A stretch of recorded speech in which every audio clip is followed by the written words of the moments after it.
Bom, pessoal, boa noite.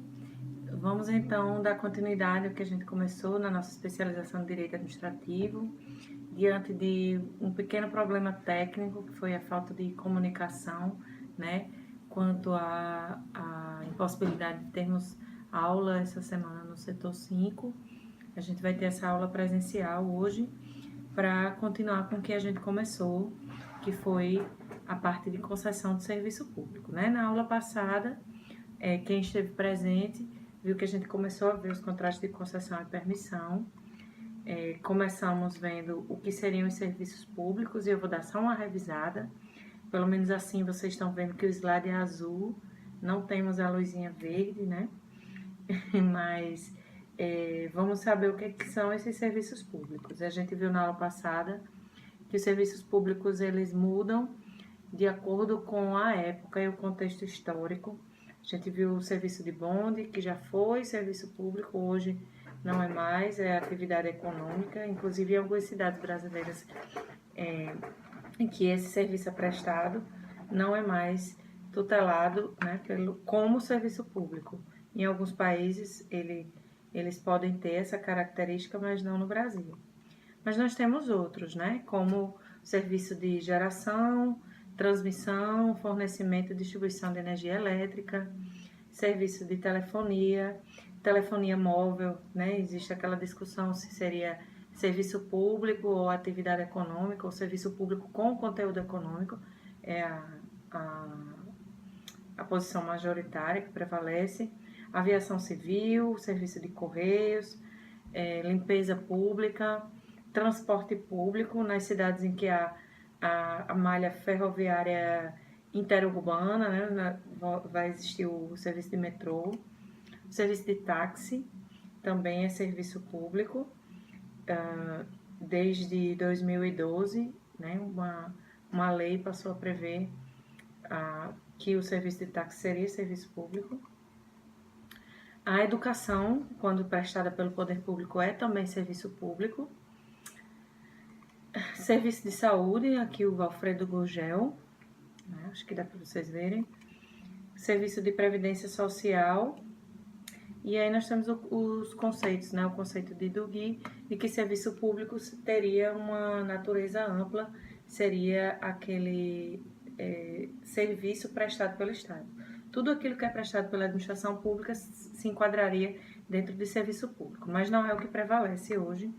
O que prevalece é o sentido restrito, né? Aquilo que é prestado pelo Poder Executivo, sendo aquelas comodidades fruíveis diretamente. Para L. Lopes, o serviço público teria um sentido mais amplo. Seria também tudo aquilo que é prestado pela administração, inclusive Poder Legislativo, Judiciário. Todos esses serviços prestados por eles também seriam serviços públicos, né? Os princípios aplicáveis ao serviço público, como nós vimos na aula passada, o princípio da obrigatoriedade e da continuidade do serviço público, sendo que o da continuidade tem algumas consequências, como a imposição de prazos rigorosos ao contratado, o reconhecimento de privilégios para a administração pública, como a encampação ou uso de recursos humanos desses contratados, a concessão de serviço público quando o Estado não tiver condições de prestar, então é também uma das consequências do princípio da continuidade do serviço público, momento ou ocasião em que o Estado vai delegar esse serviço para a iniciativa privada, para poder prestar e garantir a continuidade do serviço público. Além disso, a faculdade de administração utilizar bens, equipamentos e instalações das empresas privadas para dar continuidade ao serviço público. Os institutos, como a suplência, delegação, substituição, quando a gente tratar inclusive de serviço público em sentido amplo. Todos esses institutos, eles estão relacionados à continuidade do serviço público. Então, por isso que no Poder Judiciário, quando um juiz entrar de férias, você vai ter o Instituto de Substituição, para que não haja a cessação da prestação de serviço naquela vara, né? naquela repartição. E as 3 decorrências mais importantes da continuidade do serviço público seriam Para os serviços, o direito de greve é interpretado como norma de eficácia limitada e dependendo de uma legitimação pelo Poder Judiciário, tanto pelo mandado de injunção, hoje também sendo aceito através do mandado de segurança. É importante, quanto a esse tema, dar uma olhada nos mandados de injunção 670, 708 e 712 do STF, que firmaram novos paradigmas para a interpretação do direito de greve do servidor público. São mandados de injunção dos anos 2007, 2008, mas que vêm sendo aplicados desde então como paradigmas interpretativos, e eles passam a estabelecer que a Lei do Trabalhador Comum, que é a Lei 7783, passaria a ser aplicada também ao servidor público, né, estabelecendo limites para o exercício desse direito de greve. Que limites seriam esses? Esses seriam a determinação de um número mínimo de servidores em exercício, de jornadas de trabalho, a determinação de que a greve seja notificada previamente e dentre outras limitações. Para os contratos, a aplicação diferenciada da exceção do contrato não cumprido, como a gente já viu. Então, o contratado não pode simplesmente suspender o contrato, ele deve aplicar a exceção do contrato não cumprido, ou seja, após 90 dias da inadimplência pela administração. E para os serviços, a possibilidade de corte, mas em situações restritas, né? A Lei 8987 de 95, que é a Lei de Concessões e Permissões, permite o corte no fornecimento nessas situações, quando se trata de regra de segurança, como, por exemplo, a existência de cabos soltos, ou em caso de inadimplência, sendo que, nos casos de inadimplência, ainda existe uma divergência, né, no STJ quanto ao serviço ser essencial ou não. A gente viu na aula passada. Além disso, temos outros princípios do serviço público, como o princípio da adaptabilidade, mutabilidade, que determinam a necessidade de adaptação da administração pública às inovações tecnológicas. Princípio da universalidade e generalidade, falando rapidamente de todos esses, seria a aplicação da impessoalidade. O serviço público deve estar disponível para o maior número de pessoas. Alguns com preenchimento de requisitos podem ser exigidos, como, por exemplo, o serviço de educação, que exige que se passe um processo seletivo, educação superior, por exemplo. Princípio da segurança, princípio da transparência, consubstanciado pela lei da transparência também. Princípio da regularidade, como consentâneo do princípio da legalidade. Princípio da modicidade das tarifas, princípio da cortesia e princípio do controle sobre as condições de sua prestação, que traduziria a possibilidade de regulação, inclusive pelas agências reguladoras. Não podemos confundir a titularidade do serviço com a titularidade da prestação. Muitas vezes o Estado tem a titularidade do serviço e da prestação, mas ele pode também delegar a titularidade da prestação, né, no caso dos concessionários, permissionários. E quanto à exclusividade, seria esse o momento, o ponto mais importante dessa parte de serviços públicos para a gente entender quais são os serviços passíveis de delegação por meio de concessão e permissão.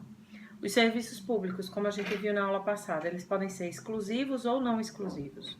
Dentro dos exclusivos, nós temos como única hipótese aquela prevista na Constituição, que seria o serviço postal e o Serviço Aéreo Nacional de Correio. Segundo a Constituição, esse serviço ele deveria ser prestado, ele é prestado, né, com exclusividade, mas deveria ser prestado inclusive diretamente. A União criou uma empresa pública, que é a ECT, e a grande crítica é que, além disso, a União possibilita, né, através dessa empresa pública, que sejam prestados esses serviços através de franquia, né? Temos também os serviços não exclusivos, que é o que interessa para a gente quanto às concessões e permissões. O Estado vai executar direto ou indiretamente por meio de concessionários ou permissionários. E dentro desses não exclusivos é que nós temos aquelas 3 possibilidades que a gente viu na aula passada. Dentro dos serviços não exclusivos, nós temos 3 hipóteses.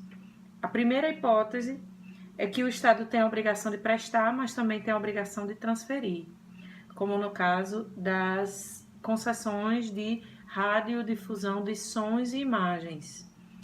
Essa possibilidade de concessão é regida pela Lei 4.117, de 62. Está prevista no artigo 223 da Constituição. E o Estado tem que manter esse serviço, né, através de TV pública, como a TV Câmara, a TV Senado, mas também tem a obrigação de transferir, certo? A segunda hipótese é o Estado tem a obrigação de prestar, mas sem exclusividade. Nesse caso, o Estado presta, tem a obrigação de continuar prestando, como nos casos desses serviços de educação, saúde, previdência social e assistência social, certo? Mas quando esses serviços são prestados pelo particular, como são serviços não exclusivos, eles são inclusive considerados por Celso Antônio como atividades econômicas. Então, esses serviços eles são considerados atividades econômicas quando prestados pelos particulares, mas quando prestados pelo poder público, eles têm natureza de serviço público. Então, são serviços públicos de prestação obrigatória, mas sem exclusividade. Então, o particular, para prestar esses serviços, não precisa firmar contrato de concessão, permissão. Precisa, entretanto, cumprir alguns requisitos para continuar prestando, porque pode existir a fiscalização de órgãos especializados, né? Como, por exemplo, o MEC faz a fiscalização das instituições de educação e pode, inclusive, através do seu poder de polícia, autorizar ou não a continuidade dessa prestação, de universidades, por exemplo. Então, essa autorização que é firmada, né, concedida pelo MEC, as instituições de educação, ela não tem a natureza de firmar um vínculo contratual, como no caso das concessões e permissões. Ela é exercida, é concedida no exercício do poder de polícia. Então, demonstra que esses serviços são prestados de prestação obrigatória pelo Estado e, quando prestado pelo particular, são prestados sem exclusividade, sem a necessidade de um vínculo contratual, como concessão e permissão. E a terceira hipótese, que é também o que a gente vai estudar aqui em concessões e permissões, o Estado tem prestação obrigatória, mas pode prestar direta ou indiretamente. Então, ele pode prestar por meio de concessionários. Dentro desses serviços, nós vamos encontrar os serviços de energia elétrica, né, fornecimento de energia elétrica, telefonia, o serviço de transporte público, que são os mais comuns. Então, o Estado tem a obrigação de prestar, mas pode prestar direta ou indiretamente, certo? Não tenho como saber se vocês, nesse momento, têm alguma dúvida, né? Mas Juliana está aqui, até esse momento ela ainda não se manifestou. Então, quanto aos serviços públicos, seria isso o que eu tenho a dizer como momento inicial para a gente passar a ver as concessões de serviços públicos, certo? Então, vamos passar. Só uma observação, L. Lopes, né, trazia essa diferenciação entre serviços públicos próprios e impróprios. Para ele, serviço próprio, propriamente dito, né, é o serviço público propriamente dito ou essencial. Para ele, o serviço essencial é indelegável. Então, seria serviço público próprio, por exemplo, segurança pública. E o serviço impróprio é também chamado de serviço de utilidade pública ou seja, aquele que ele poderia delegar, como transporte público, telefonia, energia elétrica. Eu discordo, né, dessa classificação, mas vejam que ele Lopes faleceu em 1990, então hoje até nem teria tanta aplicabilidade, mas apenas para vocês, caso encontrem em manuais, vocês já sabem do que se trata, certo? E passamos a ver as concessões e permissões de serviços públicos.